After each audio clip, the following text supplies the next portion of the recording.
Hello, have you been diagnosed with dysautonomia? Have you been told you have POTS disease? Your heart rate's elevated when you stand up. Maybe you feel lightheaded, nauseous, maybe dizzy. Maybe you have digestive issues, maybe shortness of breath as well. My name is Dr. Lonnie Herman. I'm the creator of functional neurorecovery therapy. Let's watch this young woman describe how much improvement she has with her health since she suffered terribly. You're going to see a brief part of a video of her suffering terribly. Then you're going to see and hear of her being able to speak and get around and do certain things in her life that she was not able to do for many months while she was under medical care until she got under my care. And I'll be right back. Hi everybody. Dr. Herman asked me to get a before and after. This is a before. My wife's going to start her first protocol. This is how she was. She has this cough, shortness of breath. She could hardly eat. She's on all these meds. She got diagnosed with POTS, and this was for her nose. She has her nose blocked up. There's so many things that we've gone so many doctors, so many emergency rooms, we can't figure out. And we're about to start the first protocol for my wife, and this is a before, and we're gonna get an after. Started with this protocol where you felt a change. What is the change that you notice? And if you can tell the world, what's the change that you notice, and how quickly did it occur for you in this protocol? So the first change was the cough stopped, and that was 3 days after the first protocol. Mm-hmm. 3 days after the first remedy, the first day. Or remedy, yes. Okay. 3 days after the first remedy. That's when the cough completely vanished. Excellent. And it's been gone now for more than 3 weeks, the cough. Oh, yes. Completely gone. Yes, Okay. completely gone. And then the next thing that happened after the cough stopped? And then I want to say about a week later is when I didn't feel like I needed to gasp for air. I can just breathe fine. A week later, so saying about 3 days, so you're saying about 10 days into this? About maybe less, about So like 7 days into the protocol, 7-8 days into the protocol. So by Yes. day 7 or 8 of taking these steps, now you could actually breathe without shortness of breath, no Yes, gasping correct. for air. So no more coughing. In the first 3 days, the coughing stopped completely. Yeah. Hasn't come back in now almost 4 weeks. Still able to stand up. You're able to stand up and not have Yeah. the heart rate just go, elevate incredibly. Yes? Yes. You're able to, Yes. Are you lying down on your back in bed now? Yes. You can, so you don't need to sleep elevated anymore. With your back up against the pillows or headboard. Yeah. You can lay the cold body feeling. Mm-hmm. Yeah, before I couldn't be, if I was in my house, I had to have the heater to maybe 80, 82. And now, I have it 69. And the temperature in the house, and I feel fine. Mm-hmm. I always had to be carrying a blanket around with me. Always had to have a thick jacket. And now I'm fine. But we have made a dramatic improvement so far in this first month. Yes. Even in the first 10 days, dramatic improvement. Oh, It's yes. been massive. Massive. Yeah, we're in the house. This wasn't like this. The routine before, it was she'd get up, get in the wheelchair, take it to the car, and then feed her yogurt, anything, and then that was it. Till she had to go to bed. Correct. Yes. You can shower for yourself. Yes. You can. Now it's back to. I have my life back.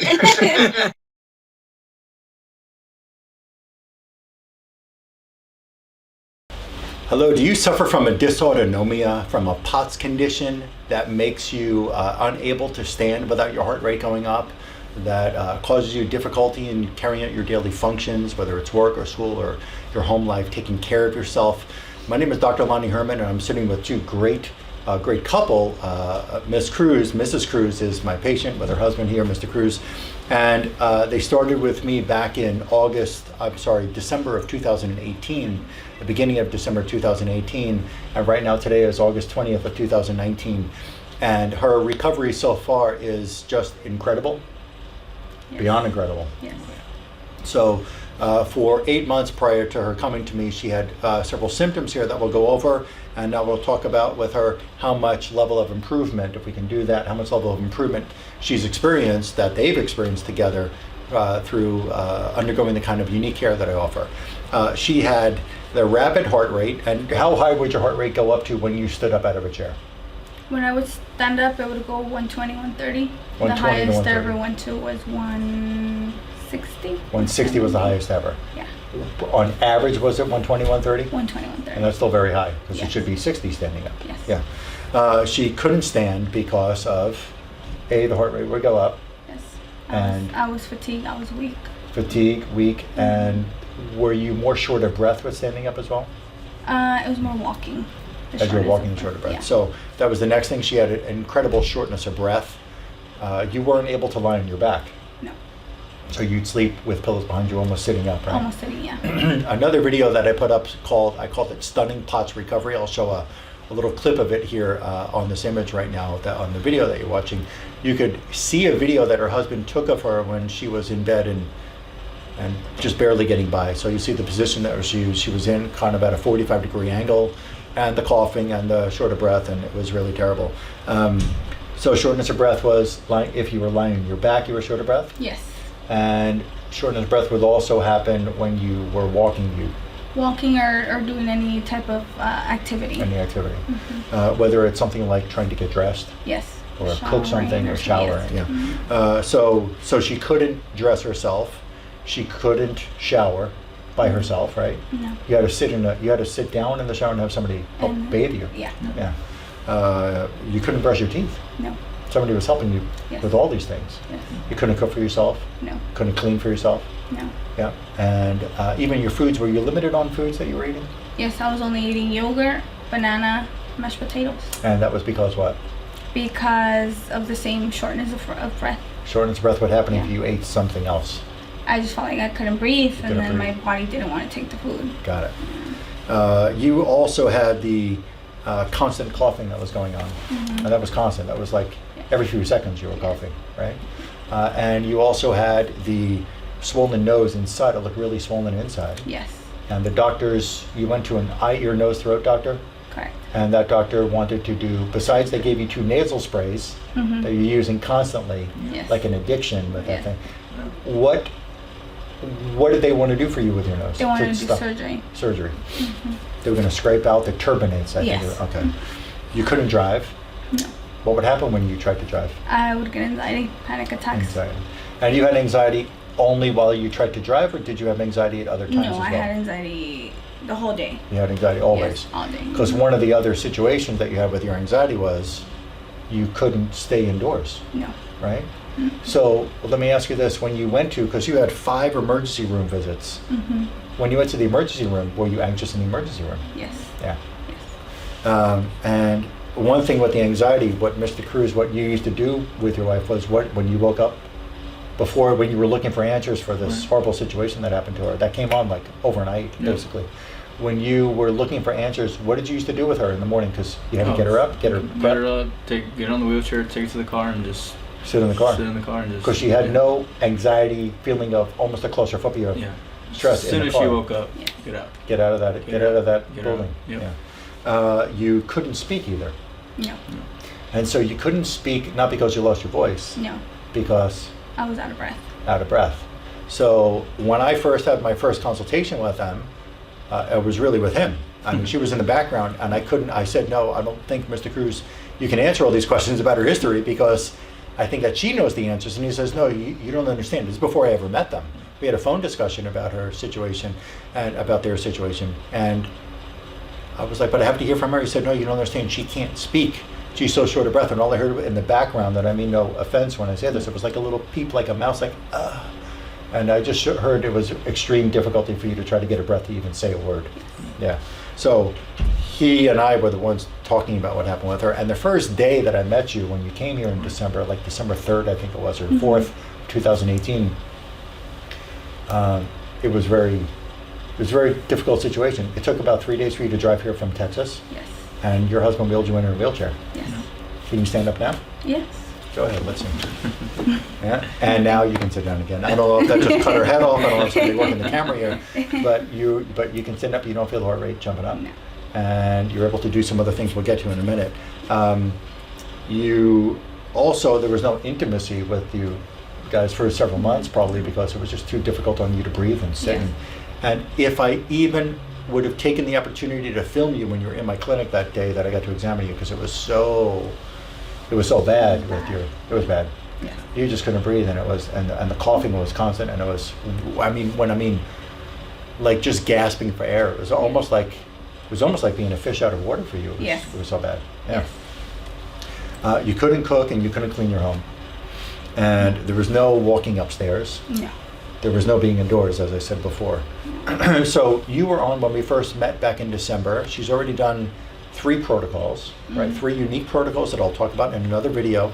But the purpose of the protocol through my exam that I do here is to be able to, when we pinpoint which kinds of infections, viruses, bacteria, parasites, fungus, and or mold, and or some toxic chemicals that have gotten into, let's say, in the nose or in the lungs or in the heart or in the stomach or in the kidneys and other tissues, that these tissues are so stressed by these different infections that they cause the body to malfunction. That's the basics of it.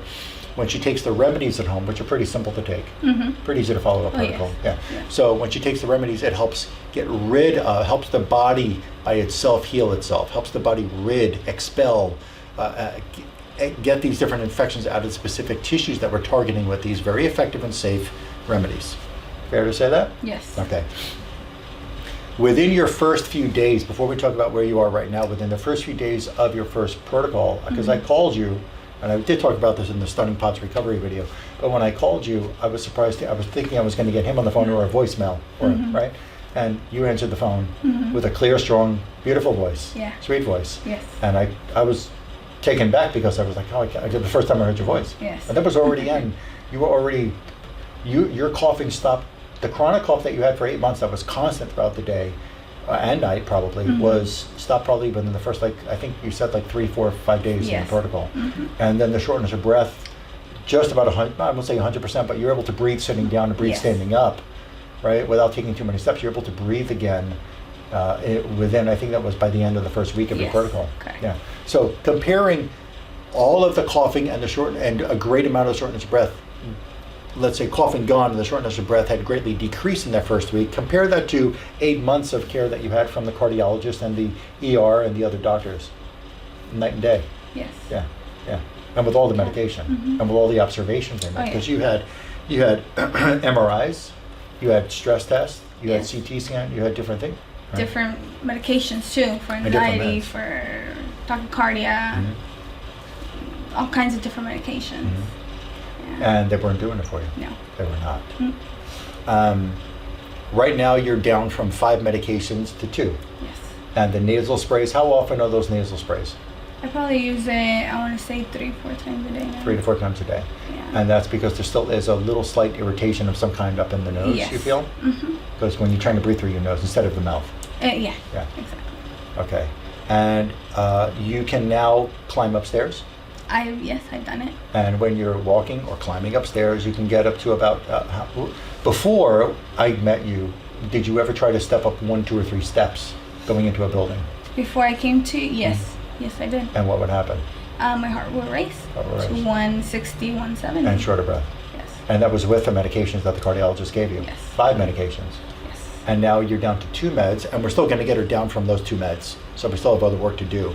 And I'll tell you my observations in another video that I can attach to this one at another time, but you're now able to climb up 15 stairs Yes, before you actually feel a little short of breath that you have to stop and get your breath, and then Yes. you can climb up another 15. yeah. You're doing it. Yeah, I just feel out of breath now. My heart doesn't race anymore. Heart doesn't race anymore. No. And that's from 5 meds, where it did race with the 5 meds, Yes. down to 2 meds, To 2. and it's not racing anymore, but it's Correct. just a shortness of breath at that point. You're able to drive a car by yourself. Yes. Yeah. Yeah. And do you feel anxious when you're No driving the car? anxiety and no panic attack. No anxiety, no panic attack. Yeah. Heart's not racing when you're driving. You're able to get out of the car and go into a building yourself. I haven't done that yet. Okay, what do you do? Where are you driving by yourself? Just getting in the car when... Well, you're driving by yourself, so you're driving to just drive around I and just go back drive home? around, or sometimes I help my sister out, drop her off to work. And then you come back home. I understand. Okay, all right, that's good. Hey, that's good. That's Yes. great. Better than good. Yes. There's no more coughing. No more confidence. And you have no anxiety. At all. No. No. And you've had maybe a little bit of the rapid heart rate experience, but that might have been caught in the last round, maybe caused by some of the remedies you Yes, took. I have a correct. feeling you're really going from where you were before you came here. Mm-hmm. It's how much improvement would you say between then and now? Between the last one, the No, last time that was between December when I beginning? first met you and Oh such my a God. bad critical state you were in to now. Just look at her. To me, I want And to they say haven't it's, really seen her before, Yeah. so. yeah, I want to say it's 100, but I know I'm not there yet. Mhm. But compared to how I was, Very to me much. it was a struggle to live another day. Mhm. Every day when I would wake up, versus now I look forward to waking up. Mhm. Yeah. Because now you can do things. Yes. And one thing that you just told me that you could do was you were able to, what'd you say, sweep and mop Oh yeah, sweep and mop. in the room. Yes. And what would happen to you if you ever even picked up the broom in the Oh, past? my heart will start racing. Or was that racing just from 120, getting the 130. broom? Just from, yeah. Just from getting it, not even brushing No, around? Not even, no. Yeah, Yeah. that's pretty incredible. Because she wants to clean, not because Not of me. because he's- not being I chauvinistic. already see the comment section. Yeah, so, but we can see that there's, but there's dramatic improvement. Yes. You know, people can actually know what it's like to be in this dysautonomia, this POTS, the shortness of breath, and the rapid heart rate, and the crushing chest feeling that you had lying down, and not being able to sleep on your back, and not being able to get up and walk and do things on their own, on your own. I mean, since people who are watching this are probably in that position, what can you tell them? Because I will tell you, some of the comments that I hear on the videos that I put up about POTS, they think that it's totally impossible, that any of their POTS, the tachycardia specialists that they've gone to, are the ones who know what to do for them, and they can't figure it out. Mm-hmm. So they're suffering terribly for years, some for months, some for years, and they believe that their doctor is the only one, or their group of doctors in the best hospital in the United States or on the planet are the ones who are the only people in the world who can help them, and they haven't helped them yet. So they think that anything that I'm putting out there about this condition is some words I've heard is a scam, is a con, is a lie, is impossible, it can't happen, it can't work, and anything that I'm reporting about finding infections in certain tissues and removing them is just some bogus presentation that I'm making to the public. So what can you, maybe her first and then maybe you afterwards, so if there's any kind of let's say obscene comment, then I will bleep it out, but what can you tell these people who don't believe, even though they're online looking for answers? They're looking for answers. That's the only reason why they're watching these They're videos. looking, yeah. So when they're looking for the answer and they find somebody who's telling them you that they can get better with this work that I'm practicing, even though it might take us several months, it might even take a couple of years to fix you 100%, help you fix yourself 100%. But what can you tell them after what you've been through to these top doctors and the ER and the cardiologist and all the tests and the eye, ear, nose, throat doctor and the respiratory doctor and all the people you went through, that you went to for observations and for treatment? What can you tell them the reality is for you? I would just say that I was in the same place. I believe that my cardiologist had the answers because, that's what he went to school for. Mm-hmm. When I just saw him change my medicines and nothing was working, I just figured I have to look for other ways. There is other ways out there other than regular medicine to try to heal. You just have to trust the process. I mean, if you want to feel better at your health, take a risk. And is there really a risk? It's not. It's not a risk. No, it's not. But you're not gonna lose anything by trying something new. Mm-hmm. That's what I'm trying to And say. even when they've tried other things that were new for them, that didn't work. I mean, does this make sense to you, the way that I'm, with the observations, with the exam, and with the process that you're following? Mm-hmm. One reason why it's probably making sense to you is because it's working. Yeah. And it's working phenomenally. Yeah. And in your case, it happened to start to make a change really quickly. Yes. Really quickly. Yes. Like in the first few days, the first week of the protocol, there was a Mhm. huge change. Yeah. And you are a person, with your husband, you come here from another state. Yes. It takes you 3 days to drive to my clinic. Yes. 2 days, 2 to 3 days to drive to the clinic. Yes. And you hang out in Florida, and it's 2 to 3 days to drive back home. Yes. So for the people who are saying that, it's far away from their home and they're in such a bad place and they're in such a bad way that they can't get here, what do you have to say about that for them if they want to get better? You just have to do it. Just do it. Just do Just it. do it. Yeah. It's either that or you're still gonna Or be laying remain in that stuck. bed or in that wheelchair or wherever the Yeah. situation you're in. And feeling the panic that you felt because your heart Correct. rate's so up and you can't breathe and you can't speak and so on. Yeah. I mean, just watch all the videos. We're here. Yeah. I'm still Excellent. here.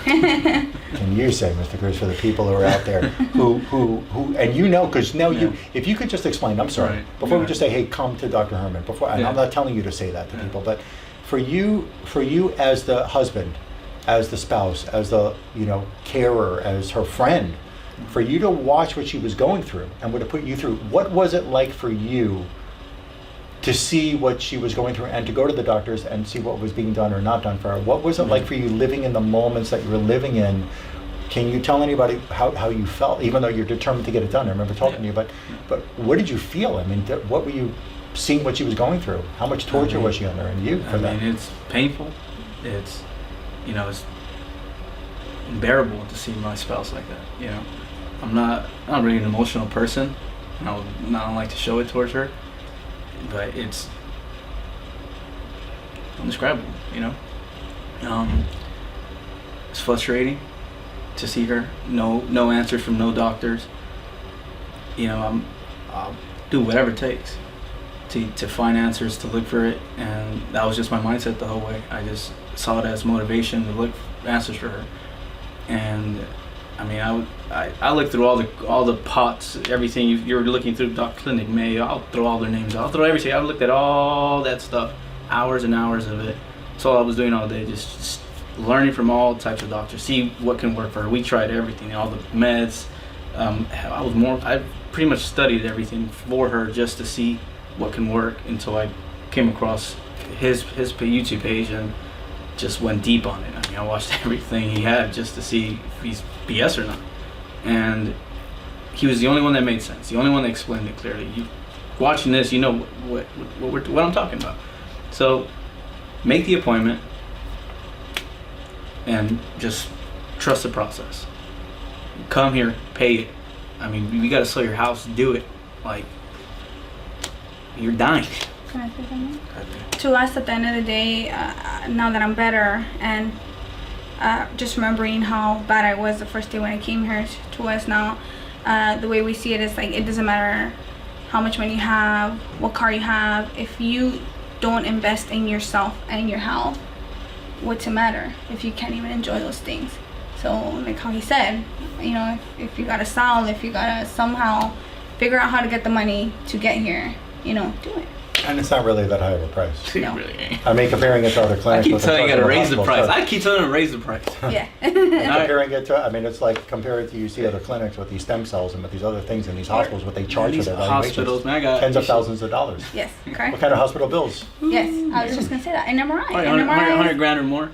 No, an MRI I is mean, more come on expensive now. than what his Yeah. consultation Yeah, costs. Jesus. 100 grand or more just for everything, and they couldn't even get her better. You get better. No, And you haven't even spent near No, coming here. You have not even spent near, probably even not even near 8,000. no. It's just a joke. And look what a difference in her life. Yes. Huge. You know, Yeah. but Thank you, man. Thank you. Okay, good. I'll put up my number to my clinic and the office email address for you to make an appointment, and also with another video that I'll attach to this describing some of the findings and some of the treatment so far that's got her to this point, and gotten them to this point that they can, have their life back. And we'll do another video in the future when she's got a few more things to fix in the body to get her 100% and get her off the last 2 medications that she's on, the blood pressure meds.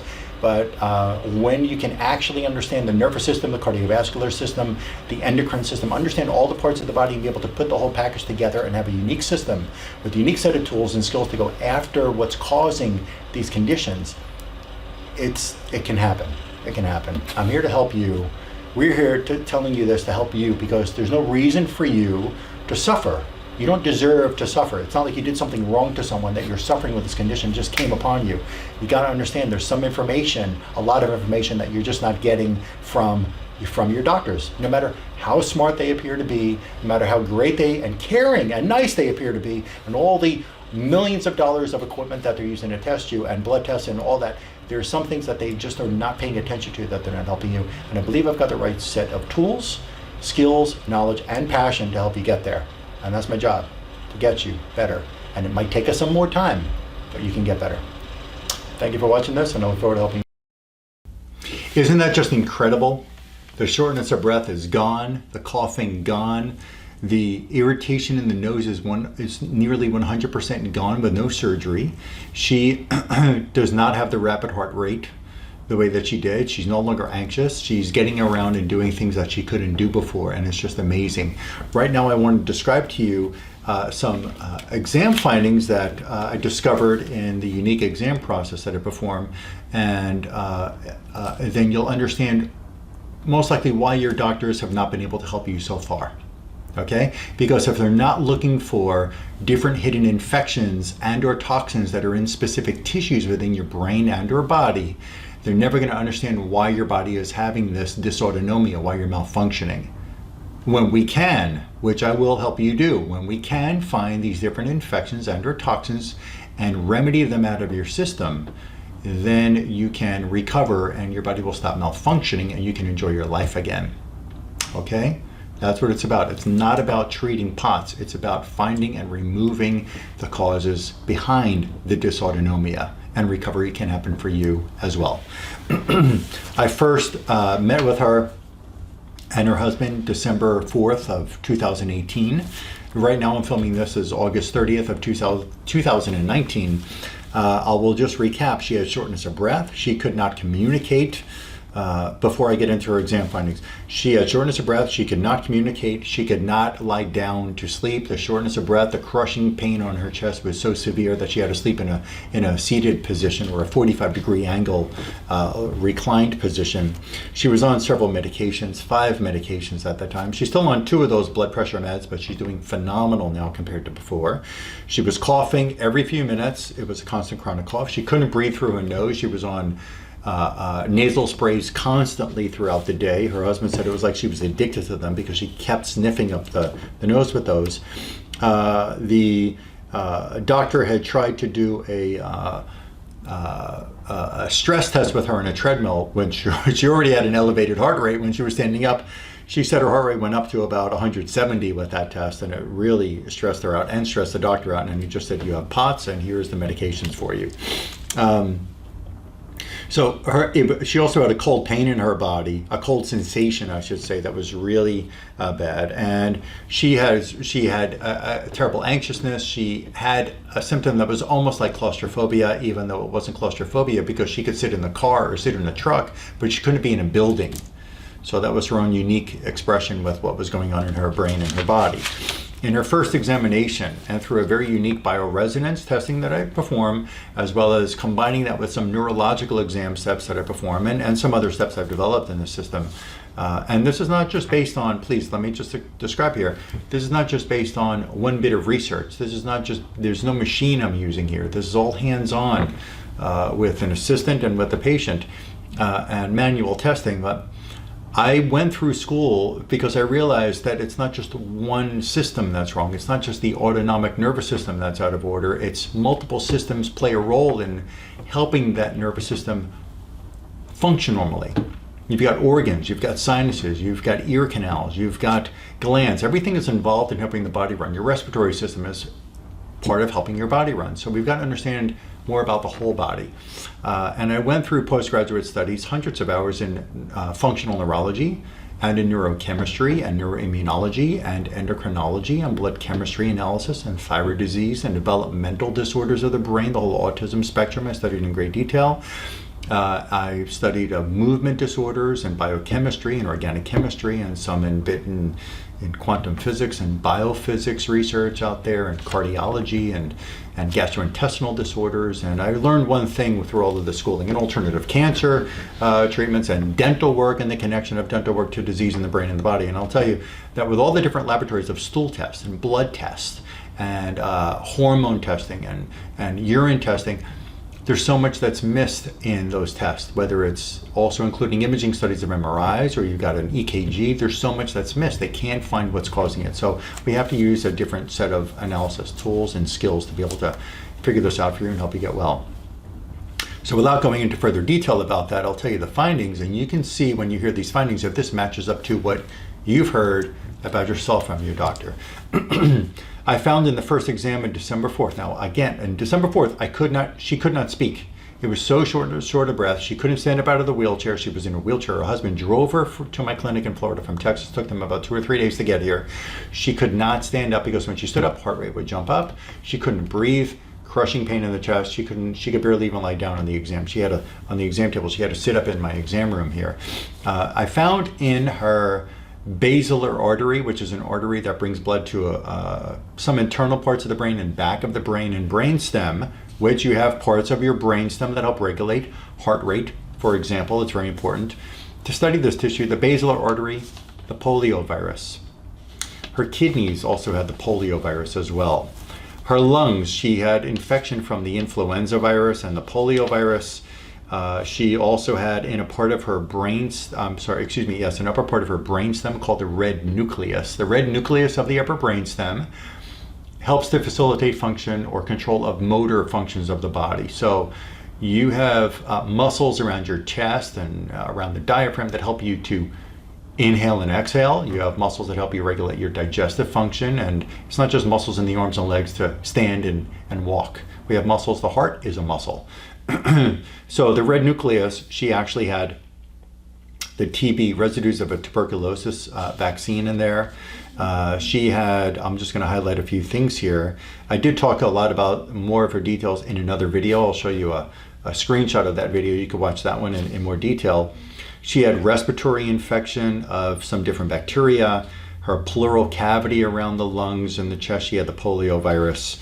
The artery that brings the blood into the lungs called the pulmonary artery, she had the poliovirus infection in there. How'd she get that? Maybe a mosquito gave it to her. I believe it can come from anywhere. Mosquitoes can carry anything, not just West Nile virus or St. Louis encephalitis virus. These mosquitoes can carry lots of different things, and polio was never cured off the planet. Her blood, she had the adenovirus as well in her bloodstream. And her nose, her sinus cavities, the sphenoid sinus. I'll show you a picture of what the sphenoid sinus is. It's deep inside the skull, which has nerves from that sinus that go into your brain. The sphenoid sinus had the poliovirus. The nasal mucosa, the nose lining, which also goes into the sinus cavities, she had the poliovirus and the adenovirus. And her brainstem, the pons area of the brainstem, also had the adenovirus. When she started taking the remedies in her first week of her protocol, she says in the other video, again, stunning POTS recovery. I'll show you this screenshot here next to me. She was able to, the coughing stopped within the first, I think it was 2 or 3 days. She was able to start breathing through her nose, which she couldn't do before these remedies, and the shortness of breath.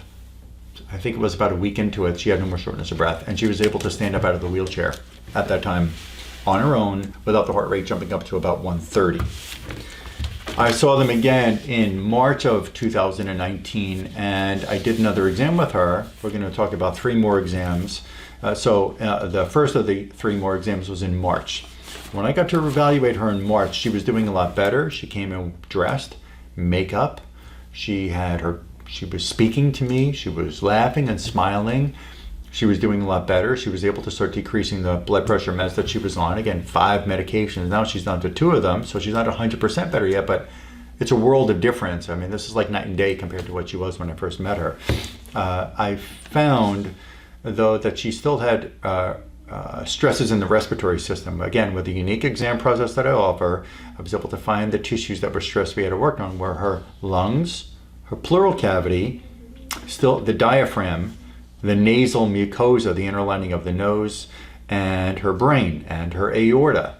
And what I found in the lungs, she had the tetanus bacteria in her lungs. She had a staph, 2 different staph bacterial infections in her lungs.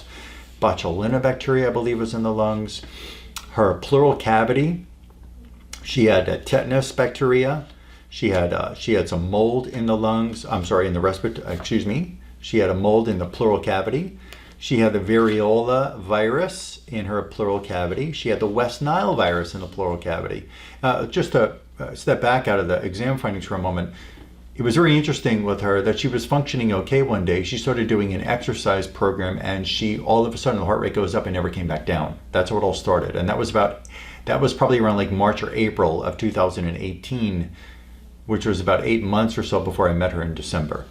Again, multiple ER visits, they couldn't figure it out. They did eventually diagnose her, but couldn't figure out why it was happening. Now she's so much better. So I found also that her diaphragm had the tetanus bacteria.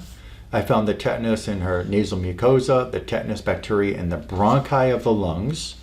She had staph infection in the bloodstream, getting rid of that in that round in March. Her brain had the West Nile virus and staph infection. And the aorta, the main blood vessel that brings blood out to all parts of the body, the aorta is the main blood vessel coming off the heart to bring blood from the heart out to the body. She had the tetanus bacteria in the aorta. She got even better after that round of a protocol that she did at home. And that was about a 2.5-month protocol she did at home. In June, they returned to my clinic. Third visit, still doing much better. They're very happy. Her nasal mucosa, there was the influenza virus and Zika virus and chikungunya virus. Influenza, Zika, and chikungunya stressing her nasal mucosa. Nasal mucosa has nerve endings that bring signals into parts of the brain, and those parts of the brain that regulate body function, including heart rate function and brain function, because the brain can feel clouded, the brain can be foggy, the brain cannot work right when the sinuses are stressed. So the nasal mucosa had those 3 infections. The frontal sinus right here up above where the eyebrows meet the nose area, frontal sinus, she had the Zika virus and chikungunya virus. Her diaphragm had St. Louis encephalitis virus. Her diaphragm had the Zika and, the chikungunya virus. And the cortex of her brain, which helps to regulate body function. The cortex of the brain is really important because we have a map of the entire body in the cortex of our brain. There is a term in neurology called homunculus, and I'll put that word up here on the screen. The homunculus, we understand that certain parts of the body can actually, what scientists did, let me put it this way, scientists actually were able to cut off the cap of the skull and expose the cortex of the brain in subjects that they were studying, and they could put a needle into a part of the brain. The person never felt the needle go into the brain. There was no sensation here, but they felt it in the hand. Or they put it here and they could feel it in the foot. Or they put it here, they could feel pain in the chest, for example. The map of the body and the whole brain in that cortex of the brain. So we can have infections that get into the cortex that make body parts malfunction. Heart rate can malfunction. Limbs can malfunction. Respiratory system, digestive system can malfunction. Kidney can malfunction because the cortex is not well because of infection, viral or bacteria or parasitic or mold or fungal or even chemicals. Anesthesia chemicals and dental chemicals and vaccine chemicals can get into the cortex of the brain and change the body performance and make us experience strange symptoms that is not going to be discovered when you get an MRI or get a CAT scan or get an X-ray or do a neuro exam. They're not going to find it with that. You've got to have a unique skill, which I employ here, to be able to find what's in the brain that's causing the body malfunction and provide remedies to get those infections and chemicals out of those parts of the brain. So the cortex of the brain had the Zika virus, the cerebral spinal fluid, which is the fluid in and around the spinal cord and brain. She had the Zika virus as well. The AV conductor to the heart, I believe I found the Zika virus stressing that as well. And the amygdala of the brain, which is the fear, panic, anxiety button of the brain, she had the Zika virus as well. Interesting, let me step back a moment, is that the AV node is the conductor of the heart, of the impulses to run through the heart, the electrical impulse to run through the heart, to be able to contract and relax the heart muscle so it's pumping and filling with blood, pumping out the blood, filling with the blood. So what happens when an infection gets on that AV conductor, the atrioventricular conductor, or AV node? That AV node can't function properly, heart function is not going to work as it should. Elevated heart, decreased heart, bradycardia or tachycardia can develop. As well, with the amygdala, what I just mentioned, that amygdala is the fear, panic, anxiety button in the brain.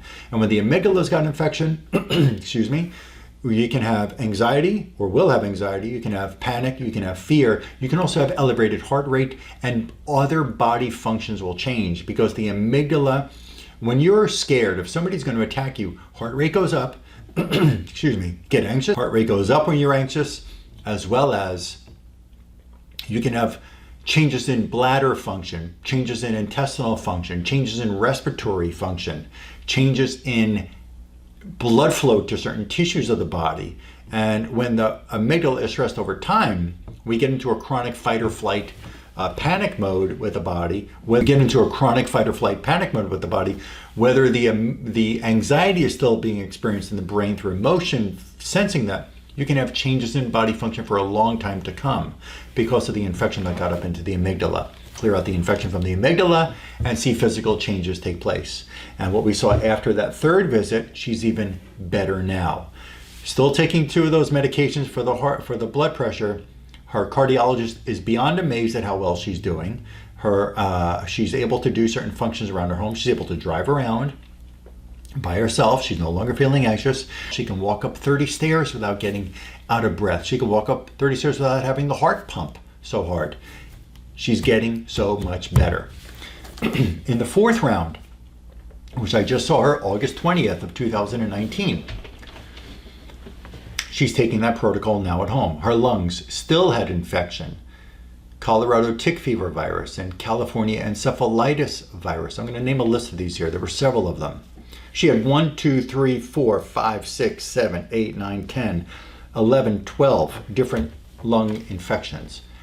Why couldn't I find these before I list them? Why couldn't I find them in the 1st or 2nd or 3rd round? The body can only do what it can do, when it can do what it can do.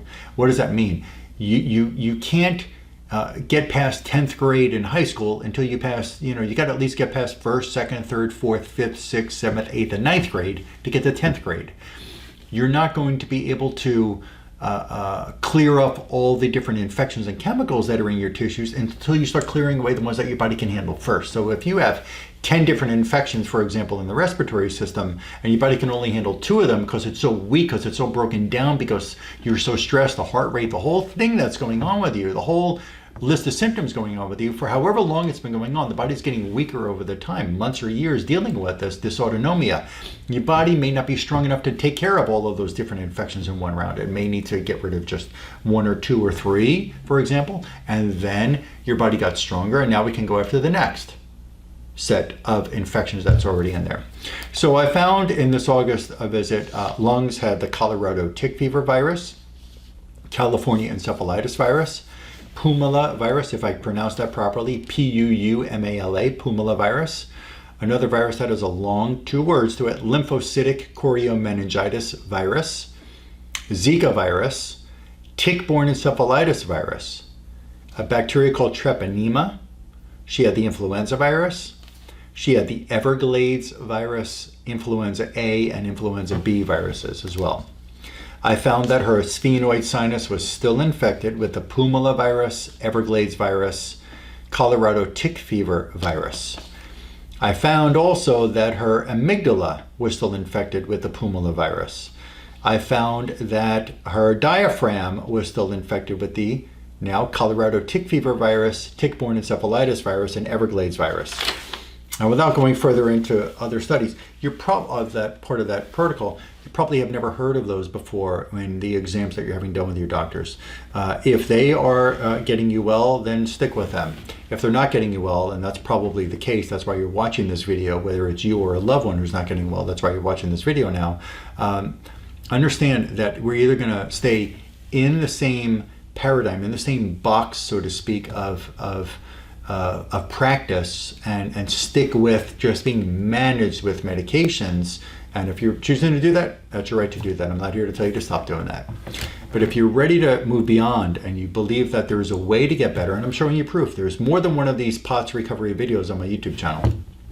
And everybody heals at their own pace. Everybody's got their own unique combination, their own riddle, their puzzle that we have to figure out of the different infections and toxins in different tissues. So the speed of recovery is going to vary from person to person, and sometimes people going up and down in their care because they're when they're fighting these infections, the body may have an inflammatory episode where it's fighting infection so hard that it can actually cause an exhaustion or cause more pain or something like that in the body. But then eventually that will just dissipate and disappear as we clear out these different, or help the person clear out these different infections and chemicals on their own. So with that said, you can get well. You just have to be able to either stay in the box of what you're believing is the right way, even though you're still stuck with or just being managed, so to speak, with the medications or whatever strategies you're trying, or you're going to be able to realize that maybe there's another way. Maybe there's another something I've never learned about yet. Maybe there's another strategy that can be performed with me or on me to be able to help me really get well and help me have sustained improvement so I can decrease the medications, so I can actually get back to normal life, and it can be done. So again, my name is Dr. Lonnie Herman, and with this system, I believe I've got the right tools, skills, knowledge, and experience to help you be able to figure out what's been causing your dysautonomia, to cause your POTS, to cause your tachycardia. And there's no reason why you should suffer anymore. There isn't. This is all about you getting great results. This is all about you getting well. That's all that this is about, helping you get well. And it can happen, and it's possible. Okay? So if you'd like to get involved with me, my clinic is here right now in South Florida. You'd have to come down to my clinic for one consultation. First of all, could be on the phone or Skype or in person, but the exam must be in person, hands-on. There's no diet, there's no special supplement, there's no other advice I can give you, there's no laboratory I can send you to or tell you to have your doctor run. If you're going to ask me those questions, my answer is going to be, there's only one bit of advice I have for you, is to come to my clinic and have me do my kind of exam on you so I can find out what it is in your tissues.